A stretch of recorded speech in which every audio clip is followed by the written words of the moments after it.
Good morning. आज देखते हैं प्रिम्स एल्गो का इम्प्लीमेंटेशन एरे का यूज करके। ठीक है, नेक्स्ट लेक्चर में देखेंगे हीप ट्री का यूज करके। तो इसमें क्या होता है, इसमें सबसे पहले एक एरे मेंटेन करते हैं।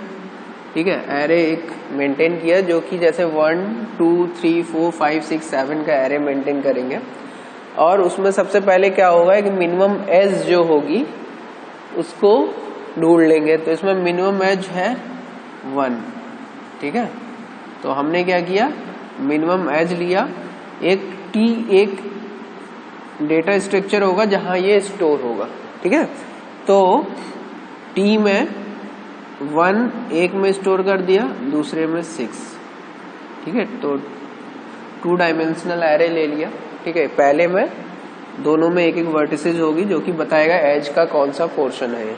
तो 1 और 6 2 डिफरेंट वर्टिसेस हो गए। तो 1 6 एरे एज ली हमने, तो इसमें 1 स्टोर करा दिया, इसमें 6। ठीक है, तो उसके बाद क्या किया, जो हमने एरे लिया था, एरे में 1 to 7 जितने वर्टिसेस थे उतनी साइज का एरे लेंगे और हम फाइंड करेंगे कि कौन कौन से ऐसे नोड्स हैं जो 1 के पास है या जो 6 के पास है। ठीक है, तो अगर जैसे 1 है तो हमने क्या किया, 1 के पास 0 साइज है तो 1 हो गया। ठीक है, 2 से सबसे पास कौन है, ये 18 आ रहा है और ये इनफाइनाइट आ रहा है। ठीक है, जो एडजेसेंसी मैट्रिक्स होगा उसमें लिखा होगा 2 to 1 एक एंट्री होगी 18 और 2 to 6 एक एंट्री होगी इनफाइनाइट। ठीक है, तो 2 to 1 एक एंट्री 18, तो छोटा कौन है, 1। अब ऐसे ही 3 to 1 चेक करेंगे तो 3 to 1 भी इनफाइनाइट है और 3 to 6 भी इनफाइनाइट है। तो उस केस में हम 6 ले रहे हैं, आप 1 भी ले सकते, कोई इश्यू नहीं है। ठीक है, इसके बाद 4 से चेक करेंगे तो 4 से भी दोनों इनफाइनाइट, तो ये 6 ले लिया। ऐसे ही 5 से चेक करेंगे तो 5 से 6 15 है, 5 से 6 है वो 15 है, और 5 से 1 जो है इनफाइनाइट है, तो हमने क्या किया, 5 से 6 ले लिया। ऐसे ही 6 to 6 0 होगा, ये ले लिया। अब 7 to 1 25 है और 7 to 6 इनफाइनाइट है, तो 7 to 1 हो गया। तो सबसे पहले हमने क्या किया, मिनिमम वर्टिस वो एज निकाल लिया, उसका एंट्री टी में करा दिया। ठीक, उसके बाद हमने क्या किया कि जो एरे है उस एरे में 1 to 7 नोड्स हैं, सबसे पास वाला नोड इन दोनों में से 1 या 6 में से जो जिसके पास है वो उसकी एंट्री करा दी।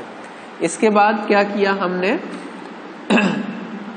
इसको कहते हैं नियर बाई मैट्रिक्स भी या एरे कह सकते हो, कि किस नोड के पास कौन सा नोड है। ठीक है, अब इसके अलावा क्या करेंगे कि सबसे पहले जो जो नोड विजिट हो गए हैं उसको 0 कर देंगे। 1 और 6 को 0 कर दिया। ठीक है, 3 4 5 6 7 में 1 और 6 को 0 कर दिया। अब 2 और 1 का वो देखेंगे कितना है, ये 18, और 3 और 6 का इनफाइनाइट, 4 और 6 का इनफाइनाइट, 5 और 6 का 15, 6 और 6 तो ये तो 0 हो गया। उनका देखेंगे जिसकी वैल्यू 0 नहीं है, 7 और 1 का 25। तो जिन जिन का वैल्यू 0 नहीं था हमने उसका वैल्यू देखा कि कितना डिस्टेंस है, कितना वेट है। अब हम क्या करेंगे, इनमें से मिनिमम कौन है, ये वाला, तो ये वाला वेट हम ले लेंगे। ठीक है, और उसकी एंट्री करा लेंगे। कौन कौन सा है, 5 to 6, तो एक एंट्री करा देंगे 5 to 6। ठीक है, मीन्स ये वाला एज हम चुन रहे हैं। ठीक है, अभी पहले ये वाला एज चुना था, अभी ये वाला एज चुन रहे हैं।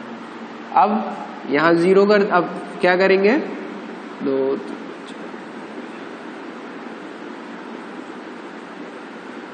इसमें 0 था, इसमें 0 था, 5 to 6 भी 0 कर देंगे। ठीक है, और देखेंगे कि जो अदर नोड्स हैं उसमें से कौन सी ऐसी नोड है जिसके पास 5 आ रहा होगा, जिसका ये 0 नहीं हो। तो ये 0 नहीं किसका है, 2 का है। तो क्या 2 से 5 कोई डिस्टेंस है, इनफाइनाइट है, तो ये अपडेट नहीं होगा, यहाँ 1 ही रहेगा। ऐसे ही 3 to 6 था, 3 6 के पास इनफाइनाइट था, 3 to 5 कुछ है नहीं है, तो ये 6 ही रहने दिया। ऐसे ही 4 to 6 था इनफाइनाइट, अब हमने देखा कि अब 4 to 5 कोई है, तो हाँ 4 to 5 है, इसकी वैल्यू 12 है, तो इसकी मैट्रिक्स में 5 इंसर्ट करा दिया और इसका वैल्यू 12 कर दिया। ठीक है, अब ये दोनों तो 0 था ही, तो इसको टच नहीं करेंगे। 7 to 1 25 था, अब देखेंगे 7 to 5 कितना है 14, तो 7 to 5 इससे छोटा है, तो 7 to 5 इंसर्ट करा दिया और वैल्यू कितनी है 14। ठीक है, तो ये अपडेट हो गया। देखो 7 to 1 था पहले 25, अब 7 to 5 हमने कंपेयर करा, 25 से छोटा है तो उसको अपडेट कर दिया। ठीक है, अपडेट कर दिया, कोई दिक्कत नहीं। इसके बाद फिर से देखेंगे कौन सा मिनिमम है, कौन सा मिनिमम है, ये है कौन सा 4 to 5, तो इसमें एक और एंट्री करा दी हमने 4 to 5। ठीक है, और फिर से वही प्रोसेस,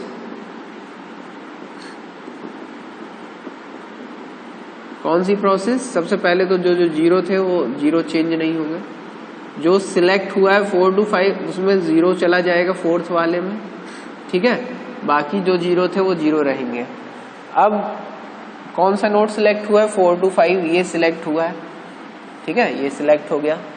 अब देखेंगे कि और किसी नोड का कोई और जितने नॉन जीरो नोड्स हैं उसमें क्या 4 के पास कोई ऐसी नोड है जो इससे कम डिस्टेंस पे है, तो देखेंगे 2 to 4, 2 to 1 है 18 था, 2 to 4 है वो छोटा नहीं है तो ये 1 ही रहेगा। अब 3 to 6 था वो इनफाइनाइट था, 3 to 4 2 है। ठीक है, तो 3 to 4 हो जाएगा, उसका वैल्यू 2 हो जाएगा। ठीक, अब अगला नॉन जीरो कौन सा है, ये वाला, तो ये कह रहा है 7 to 5 था 14, तो 7 to 4 है 8, तो ये 8 14 से छोटा है तो ये अपडेट हो जाएगा। ठीक, फिर से मैट्रिक्स अपडेट हो गई। अब कौन सा छोटा है सबसे, ये वाला, कौन सा 3 and 4, तो एक और एंट्री करा दी हमने 3 and 4। ठीक, पहला काम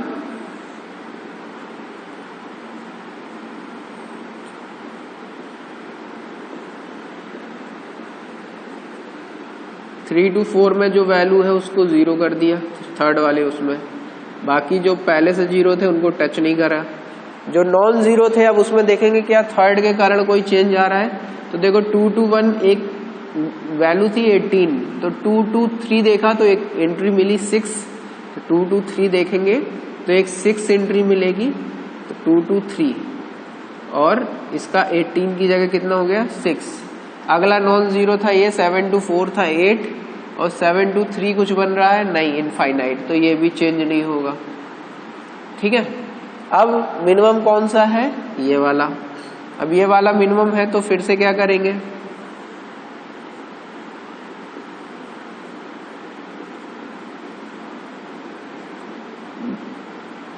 कौन सा मिनिमम लिया सेकंड वाला, तो इसमें 0 चला जाएगा। ठीक है, तो फिर देखेंगे कोई नॉन जीरो ऐसा जो 2 के कारण चेंज हो रहा हो, तो देखो ये कह रहा है 7 to 4 एक वैल्यू थे डिस्टेंस है जिसका वैल्यू 8 था, ये कह रहा है 7 to 2 एक वैल्यू है जिसका वैल्यू 4 है, तो इससे छोटा है, तो ये यहाँ पर अपडेट हो गया नियर। ये शो करता है कि सबसे पास वाला नोड कौन सा है अभी, तो अब ये यहाँ तक 4 था, अब जब 2 अपडेट हो गया तो ये 2 हो गया, उसका वैल्यू कितना है 4। ठीक है, हाँ, और जो सिलेक्ट करते जाओ उसको ऐड करते जाओ। सबसे पहले कौन सिलेक्ट किया था 1 सिलेक्ट किया था, ठीक है, उसके बाद 15, उसके बाद 12, उसके बाद 2, उसके बाद 6 और लास्ट में 4। अब ये सिलेक्ट हो जाएगा, तो ये सिलेक्ट हो जाएगा तो पहला काम वही होगा,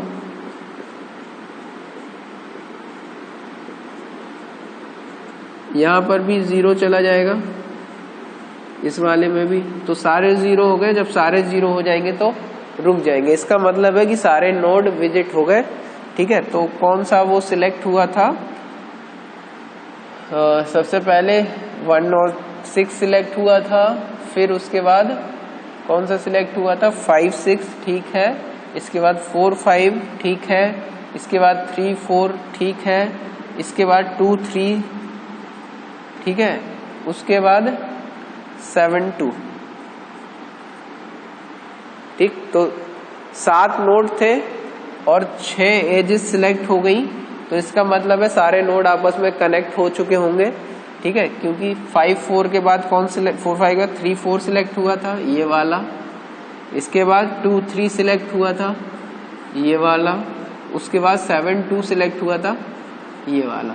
तो देखो ये एक स्पैनिंग ट्री बन गया, सारे नोड आपस में सिलेक्ट हो गए, 1 6 यहाँ, ये इससे, ये इससे, ये इससे, ये इससे और ये इससे, सारे वर्टिसेस सिलेक्ट हो चुके हैं। मिनिमम डिस्टेंस ये है तो उसको मिनिमम कॉस्ट बोला गया। तो ये क्या कर रहा है, मिनिमम कॉस्ट स्पैनिंग ट्री दे दे रहा है, ठीक है। तो ये एरे इम्प्लीमेंटेशन है। इसका प्रोग्रामिंग नेक्स्ट रन पर देख लेंगे कैसे प्रोग्रामिंग होगी, और उसके अलावा हम लोग उसके बाद चलेंगे हीप्स के थ्रू कैसे प्रिम्स एल्गो यूज होती है, ठीक है।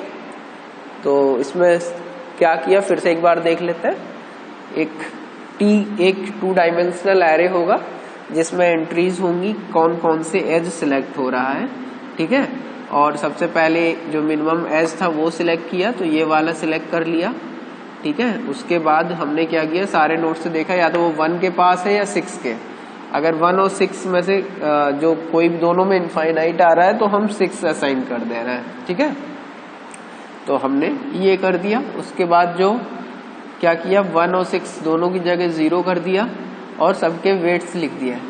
अब उन वेट्स में देखा कि सबसे मिनिमम कौन सा है, जो मिनिमम था उसको सिलेक्ट करते गए और वो वेट मिनिमम कॉस्ट में ऐड करते गए, ठीक है। तो मिनिमम कॉस्ट यहाँ से कैलकुलेट होती गई और यहाँ पर वो एंट्री, जैसे यहाँ पर हमने क्या किया था 15 था तो 5 और 6 की एंट्री इसमें करा ली, ठीक है। तो इस तरह से ये प्रोसेस लास्ट तक चलता रहा और एट लास्ट हमें क्या मिल गया, वो जब तक चलाते गए जब तक सारे में 0 नहीं आ जा रहे, 0 शो करेगा कि वो विजिट हो चुका है, ठीक है। तो जब सारे नोड विजिट हो जाएंगे इसका मतलब है कि एक कनेक्टेड ट्री मिल चुका है हमें, ठीक है। चलो ठीक है, थैंक यू।